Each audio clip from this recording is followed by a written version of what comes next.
নমস্কার বন্ধুরা, simple living Nirupa ব্লগে সকলকেই স্বাগত। এখন বাজে সকাল ৯টা। সায়ন স্কুলে চলে গেছে আর আমি এখন আমার খাবার নিয়ে বসে পড়েছি। আর আজকে আমি সকালের টিফিনে করেছি বিট আলুর তরকারি। আমাদের বাড়িতে কেউ বিট খায় না, সায়ন খুব পছন্দ করে, তাই করে নিয়েছি আর খেতে বসে গেছি। আর খাওয়া দাওয়া শেষ হয়ে যেতে আমি এবার এক বালতি কাচাকুচির জন্য নিয়ে বেরিয়ে পড়েছি। এখনও ২-৪টে জামা কাপড় আছে, সেইগুলোও নিয়ে নেব। এবার আমি চললাম কাচাকুচি করতে। কাচাকুচি করে এসে দেখি রায়বাবু বাজার থেকে চলে এসেছে। আর এই এত কিছু বাজার নিয়ে এসেছে, এগুলো সব গোছগাছ করে নেব। আর কি রান্না করব সেগুলোই একটু আলাদা করে রেখে দেব। আর এদিকে মটরশুঁটি আছে, একটু কচুরি করে নেব বিকালবেলা। এবার রায়বাবুকে খেতে দিয়ে দিয়েছি। রায়বাবু এবার বিটের তরকারি দিয়ে মুড়ি খাচ্ছে। রায়বাবু আমাকে নিয়ে আবারও একটা বড় চিন্তায় পড়েছে। চিন্তাটা কি আপনাদেরকে জানাচ্ছি। এই দেখুন, এখানে দুটো প্রেসক্রিপশন রয়েছে, এটা হাসপাতালের প্রেসক্রিপশন। আরও দুটো প্রাইভেট ডাক্তারের প্রেসক্রিপশন রয়েছে, সেটাও আপনাদেরকে দেখাবো। আমি যে 4টে ডাক্তারবাবুকে দেখিয়েছি, 4জনেই আমার অপারেশন করতে বলেছে। দেখুন কেন অপারেশন করতে বলেছে সেটাও দেখাচ্ছি। অপারেশন হবার জন্য আমি সব টেস্ট করিয়ে নিয়েছি। এখানে HIV আর হেপাটাইটিসের টেস্ট হয়েছে। দেখুন, এই কারণেই আমার অপারেশনটা করাতে হবে। এই যে ফুলে আছে, ডাক্তারবাবু বলেছেন এতে নাকি ফ্যাট জমেছে, তাই অপারেশন করে বের করে দিতে হবে। আর আমার ঘাড় থেকে হাতের তালু পর্যন্ত প্রচণ্ড যন্ত্রণা হয়। আপনাদের সঙ্গে কথা বলতে বলতে আমি কিছু দুপুরবেলা রান্নাটাও করে নিই। আজকে আমি একটু শিম পাতুরি করব, পালং চিকেন করব, আর একটু সজনা ডাঁটার তরকারি করব। আর সেই সঙ্গে আপনাদের সঙ্গে গল্পটাও করা হয়ে যাবে।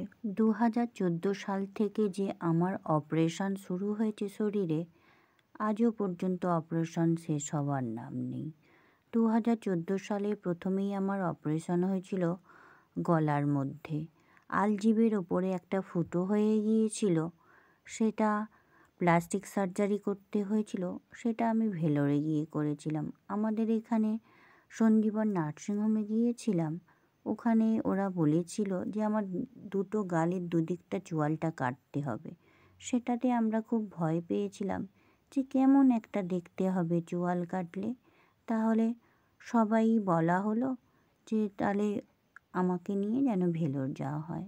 এবার ভেলোরে গেলাম, সেখানেতে এই অসুখটা তো আকছাট মানুষ অপারেশন হচ্ছে।